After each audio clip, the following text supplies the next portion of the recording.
مش كل جسم شبه التاني، وعشان كده مش كل كرسي ينفع لكل الناس. في أماندا احنا مؤمنين ان افضل نتيجة بتيجي لما القطعة تتعمل مخصوص ليكي. علشان كده وفرنا خدمة التفصيل.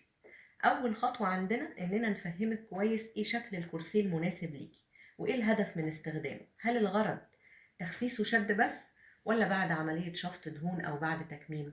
كل نقطة من دول بتفرق جدا لانها بتحدد نسبة الشدد والتصميم المناسب لجسمك. بعد كده بنطلب القياسات الخاصة بيكي، لكن احنا مش بنعمل الكرسي بنفس المقاسات الجسم وخلاص. القياسات دي بتدخل مرحلة تحليل. علشان كده بنعمل باترون مخصوص يدي الشدد المناسب لجسمك ويحقق النتيجة اللي انت عايزاها. كل التفاصيل بعد كده بتكون مدروسة، مهندس مختص بياخد كل البيانات: القياسات، نسبة الشدد المطلوبة، شكل التصميم، الخامات، الخياطات، اللون والإكسسوارات. وبناء على كل ده بيتعمل كرسي مخصوص ليكي، كأنه معمول على جسمك بالظبط. ودورنا ما بينتهيش على التسليم. بعد ما توصلك القطعة بنتابع معاكي: هل المقاس مظبوط، هل الشدد مناسب، هل وصلتي للراحة والنتيجة اللي كنت عايزاها.